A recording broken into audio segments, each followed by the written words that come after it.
Hey everyone, Dave here for Geek Vision, and what follows is an interview I did earlier today over the phone with Bill Corbett, who of course you know as a writer-performer for RiffTrax and Mystery Science Theater, the classic TV show where he played the second incarnation of Crow, and Observer, aka Brain Guy. It would be more appropriate if I was wearing a Crow t-shirt, but I only own Servo shirts. I am woefully unprepared. Let's just go straight to the interview with Bill Corbett. It's time for RiffTrax. Bill, it is a pleasure to speak with you. Thanks, David. You too. Obviously, Mystery Science Theater continues to be one of the most beloved shows of all time, with an immensely passionate fan base, and if I'm not mistaken, you yourself were a fan before you joined the team, correct? Yeah, I was. I was a little bit late to the game, comparatively, probably to people who were there from the get-go. But yeah, little by little, I just realized that a lot of people I knew in the Twin Cities, like in the writing and comedy communities here, were sort of involved with this show or knew about it. And I got invited just by chance to a party at Best Brain Studio through a mutual friend. And that's when the first time I really knew for real about the show was actually going around the studio of MST3K, which is kind of a weird way to find out about it. But after that, I sat down and watched a bunch of episodes actually in the studio. You know, they were just sort of running during the party, and I couldn't get enough of it. So the next Turkey Day, I just sort of parked myself in front of the TV set and watched most of it. And from there, I just loved it. And of course, now you and Mike and Kevin are with RiffTrax, and I saw earlier this year that there are now more feature-length RiffTrax than there are episodes of MST3K, so congratulations on the milestone. Thank you, I guess. Volume. Yes, quantity is what matters. Now, RiffTrax has its next big live event on August 14, Roland Emmerich's Godzilla, starring Matthew Broderick and half the cast of The Simpsons. That is so true. It's weird to see, Simpsons actors who I love just sort of tooling around in this weirdo, not very good Godzilla. Now, I understand you'll be premiering the new RiffTrax theme song by Jonathan Colton with animation by Harry Partridge. It's everything great about the internet converging in a single moment. We hope so.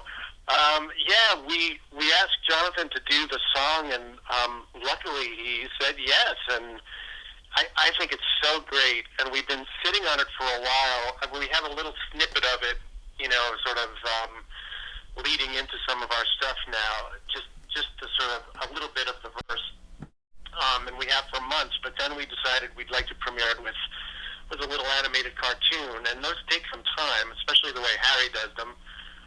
And especially at the level of quality he does them. So we've been sitting on it sort of anxiously, hoping to get it out there as soon as possible, and I'm so excited it's finally going to premiere and be out in the world. Wonderful. I'm looking forward to seeing that. Now, your work on RiffTrax is obviously very similar to your work on Mystery Science Theater, but there are a few contextual differences. On MST3K, you had a robot puppet, obviously clear difference. And your characters on the show were being forced to watch these movies. The riffing was a form of self-defense. With RiffTrax, there's no such backstory. You're going out of your way to watch these films and joke about them. How does the shift in context influence the approach to joking about these movies? Well, I think you're absolutely right the way you frame it. I think we've only sort of figured that out stumblingly as we went. That even though, the bots could sort of do or say anything ultimately because they were these blank slates for comedy and always rediscovering the world and wiping it out again.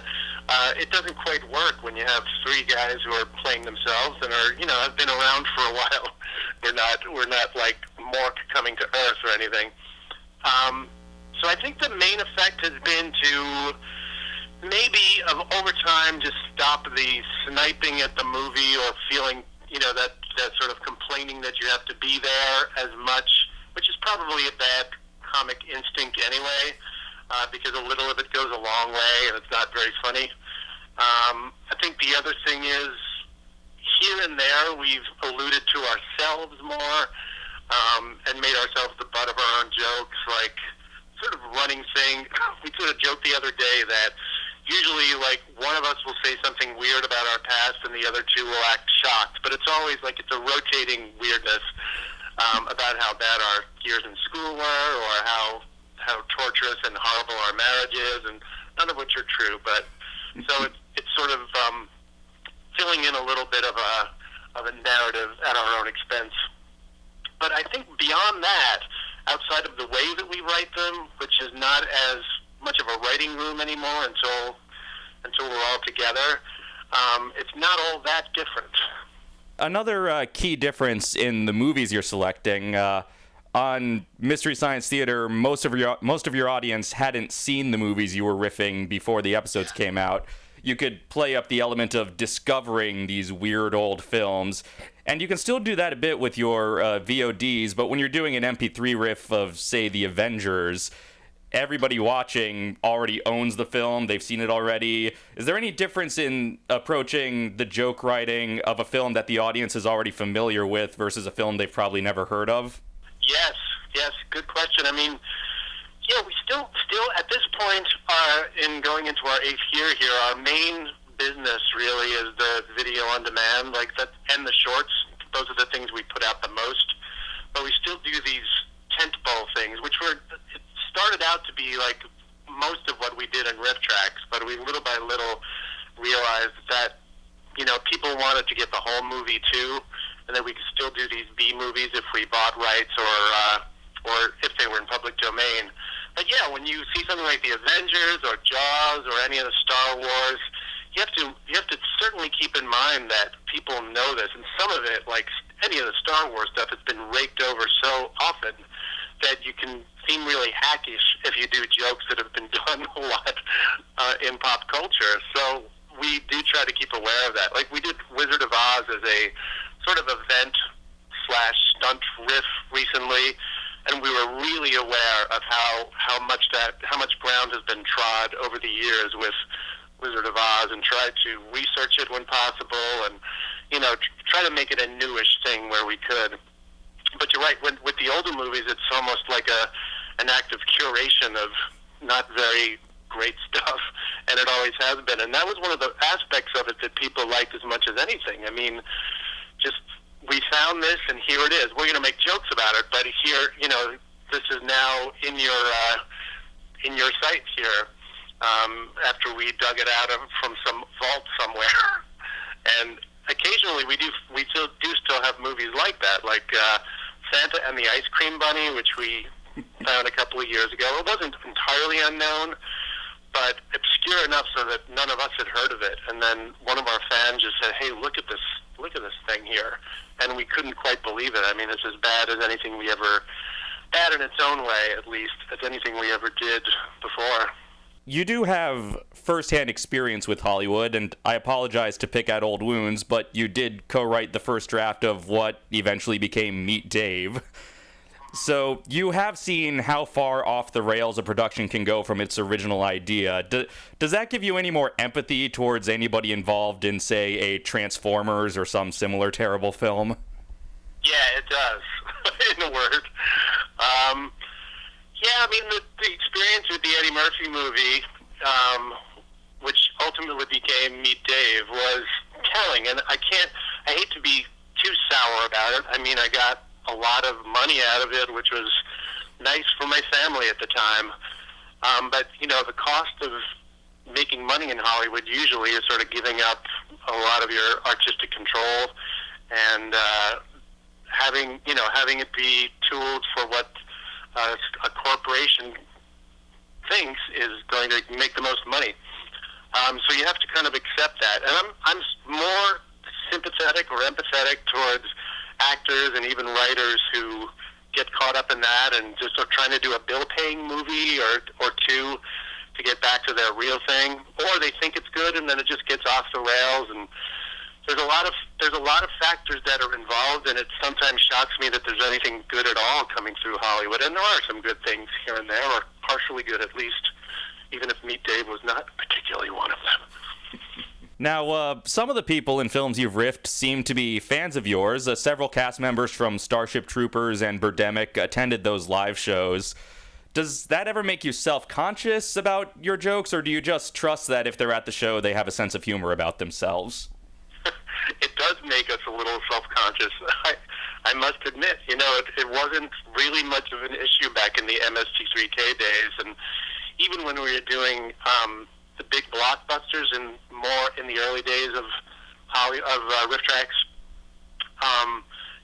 we were fairly certain that Hollywood was not paying attention to us. We were just too small, and that they'll just sort of flick us off like flies. I mean, they get so much feedback on their movies and their performances that it just wasn't on their radar. But now that we're doing these things as events with, movies and actors that maybe they're still alive and kicking, and they're still fairly young, but maybe it was 10 years ago or more, like with Starship Troopers, it was more like 15 years ago. Or Birdemic, which was really just a couple of years ago, and has risen from being this obscurantist little, find to kind of some part of pop culture or The Room. Yeah, suddenly I'm like, I don't want these people to hear me abusing them, and it's not a bad thing to keep in mind, I think. Don't be a jerk. You can have fun, but don't be a jerk. The people from Starship Troopers, by and large, were real sports about it, and ditto with Birdemic. But still, yeah, it's worth keeping in mind. Now, are there any movies you would really like to riff, but you just haven't been able to convince the others that they're riff-worthy?